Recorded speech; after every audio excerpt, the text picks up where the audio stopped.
Therefore submit to God. Resist the devil, and he will flee from you. Draw near to God, and he will draw near to you.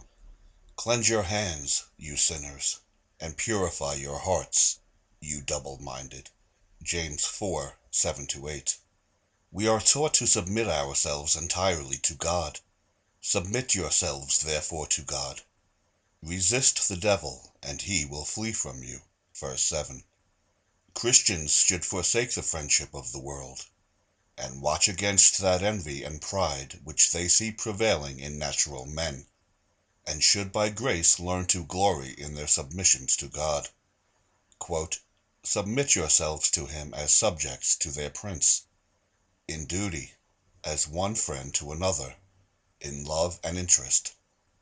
Submit your understandings to the truths of God. Submit your wills to the will of God, the will of his precept, the will of his providence. Unquote.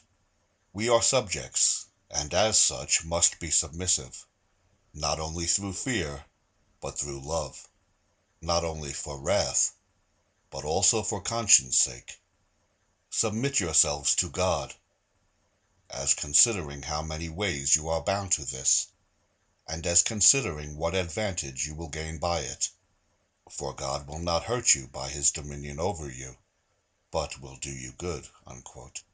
Now, as this subjection and submission to God are what the devil most industriously strives to hinder, so we ought with great care and steadiness to resist his suggestions. If he would represent a tame yielding to the will and providence of God as what will bring calamities, and expose to contempt and misery, we must resist these suggestions of fear. If he would represent submission to God as a hindrance to our outward ease, or worldly preferments, we must resist these suggestions of pride and sloth. If he would tempt us to lay any of our miseries and crosses and afflictions to the charge of providence, so that we might avoid them by following his directions instead of God's, we must resist these provocations to anger, not fretting ourselves in any wise to do evil. Quote, let not the devil, in these or the like attempts, prevail upon you, but resist him, and he will flee from you. Unquote. If we basely yield to temptations, the devil will continually follow us.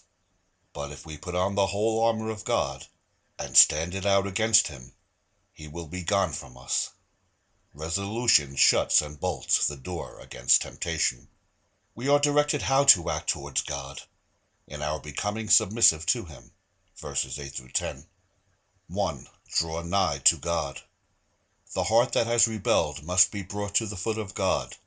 The spirit that was distant and estranged from a life of communion and converse with God must become acquainted with him. Quote, draw nigh to God in his worship and institutions, and in every duty he requires of you. Unquote. 2. Cleanse your hands. He who comes unto God must have clean hands. Paul therefore directs to lift up holy hands without wrath and doubting. 1 Timothy 2:8. Hands free from blood and bribes, and everything that is unjust or cruel, and free from every defilement of sin. He is not subject to God who is a servant of sin. The hands must be cleansed by faith, repentance, and reformation, or it will be in vain for us to draw nigh to God in prayer, or in any of the exercises of devotion. 3. The hearts of the double-minded must be purified. Those who halt between God and the world are here meant by the double-minded.